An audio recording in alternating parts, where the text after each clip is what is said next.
So this video is going to be my match report for the Lyon game in podcast form, just so I can get it out quicker. I'll play some scenic footage over the top, and then once I do the video analysis, I'll repost with the footage in the right places, as well as dropping some other video analysis for the Lyon game. And so if that interests you, make sure you subscribe to the channel and click the bell so you do get notified when those videos do come out. So first half, I actually thought this was probably United's best performance of the season, both in terms of individual performance as well as tactical setup. Amorim used a pretty deep 5-4-1 defensive shape with the midfield line, specifically the two wide players Garnacho and Bruno, sitting very narrow and doing their defensive work incredibly efficiently, knowing when to drop off to cut off a pass between the lines, constantly getting back tight alongside the midfield double pivot in order to congest the centre of the pitch and force Lyon out wide. But also in possession, I was particularly impressed with the greater amount of vertical runs in behind the Lyon back line. We are used to seeing Garnacho being United's only real outlet ahead of Højlund, but in this game Bruno Fernandes, Dalot and Ugarte were all making these third man runs from deep, with Bruno Fernandes almost scoring one of the goals of the season with this type of movement, and Dalot finding his run with a long pass from deep over the back line, with Bruno Fernandes volleying the pass first time off the crossbar. But from the first half performance in isolation, I think we can say that Ruben Amorim's system has gone up a level, with United not just having the positioning of Amorim's sporting side, but also the patterns of play as well now, with Bruno's double movement in the half space area being excellent throughout the game, drawing the defender high before then spinning in behind, and it was these third man runs in behind down Lyon's left side from Bruno Fernandes, Ugarte and Dalot that caused Tagliafico a lot of problems in the first half, and this is also where Dalot would score the second goal, with both Mazraoui and in particular Maguire being able to find these runs with long passes from deep. Now before I continue on with the breakdown, if you want to check out any cheap, good quality football jerseys, go over to jerseyfifa.co. They've got a variety of different current season and retro jerseys, including Manchester United jerseys throughout the 2010s, 2000s and even the 1990s as well. If you use code Atlantis at checkout, you'll get a 10% discount, so I'll leave it linked in the description and in the comments section below. But if Dalot, Ugarte and Bruno Fernandes were the runners in behind down the right side, from the left side Garnacho was the biggest threat in behind. But the issue I see with Garnacho is that his acceleration is far quicker than his pace over longer distances, over 30 yards or so, and so when you watch him run through on goal, even though he is able to initially burst goal side of the defender, he doesn't have the pace or even the ball control running at speed to be able to cut across the defender. And the reason cutting across the defender makes such a big difference in these type of situations is because firstly it means that the defender either has to bring Garnacho down, risking a red card, or allow Garnacho to run through goal side on his inside, allowing Garnacho to get into a higher probability goal scoring position, being more central and on his right foot. See, when he's running through on goal on his left foot, he never looks quite set to get the shot away,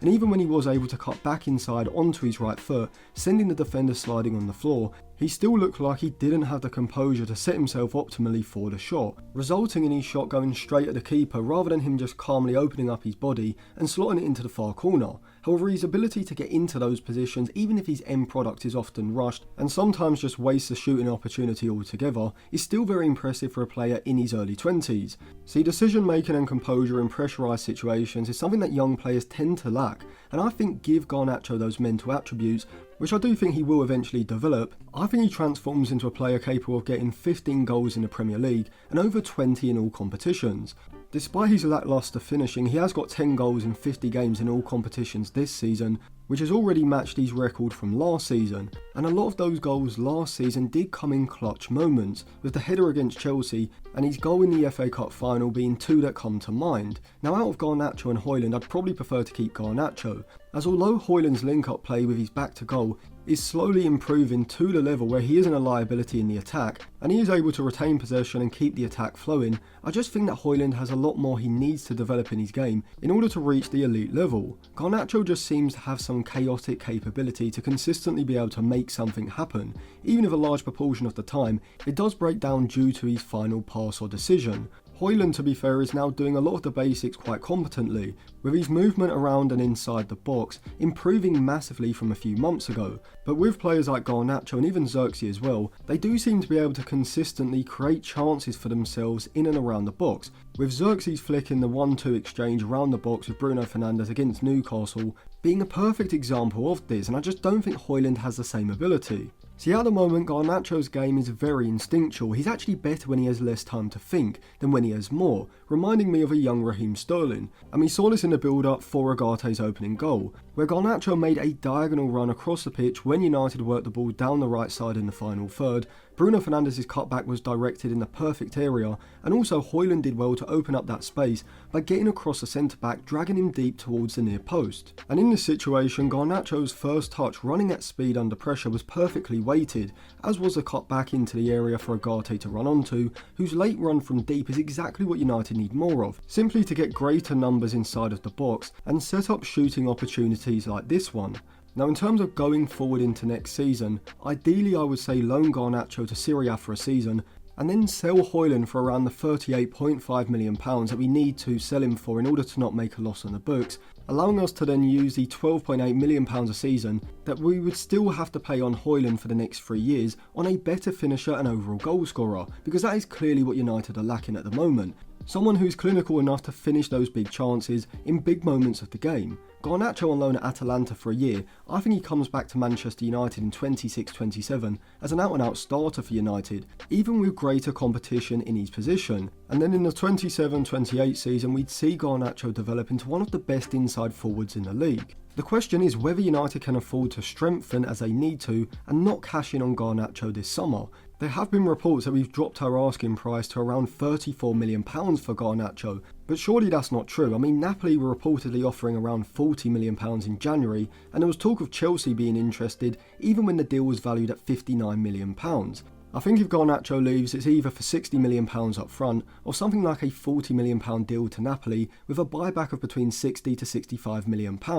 because that would allow us to get at least some money to reinvest this summer, as it would go down as pure profit. And in this game, I think if Delap was playing from the left like Garnacho and Schick was the centre forward, we'd probably win that game fairly comfortably in 90 minutes. Once again, I thought Bruno Fernandes was incredible, maybe his best game of the season, and you can clearly see he's world class. Definitely one of the best creative attacking midfielders in Europe, he's just in a poor Manchester United side. But Bruno and Casemiro's 1 and 2 touch interplay in the middle of the pitch was very good throughout the game, particularly in the first half. The main issue was in the second half and the start of extra time was that United didn't take their chances, and so Lyon were able to ride those periods of pressure and then get forward and create chances themselves. And to be honest, I think we saw the inexperience of United's back line, with Dorgu losing track of his man at the back post, getting sucked in too tight to Shaw on his inside, and Lenny Yoro himself not quite having the experience to be able to anticipate play quick enough and adjust his body positioning in order to get goal side and stop the chance being created at all. But I thought Cherki was a difference maker for Lyon. His strike for the third goal was so clean,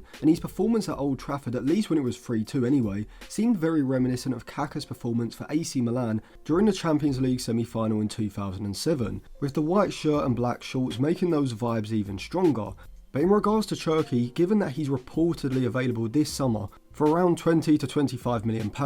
where are you going to find a better player for even double that? I mean, he seems perfect for the right-sided interior forward role ahead of Ahmad at right wing-back, being one of the best players in world football when it comes to receiving the ball in a congested area and progressing it via his short passing interplay, utilising 1-2s, as well as having the ability to turn the pressure on his back and powerfully drive into the space. He's also two-footed as well, making him one of the most unpredictable players around the box. Thiago Almada also impressed me, kind of reminding me of Vitinha, but not with the same level of athleticism. But in regards to what happened in the second half and extra time, United going 4-2 down after being 2-0 up, to me was down to an overall lack of control in the game, which I think stems from the forward line not being able to consistently hold up the ball and let United slow the tempo of the game down in order to regain control or link play effectively between the lines. It's all very fast paced and chaotic far too much of the time, and in general everything is very inconsistent with both Garnacho and Højlund, who almost played like a front two in this game, slanted over to the left side, with Bruno Fernandes on the right side being given a lot more freedom compared with Garnacho,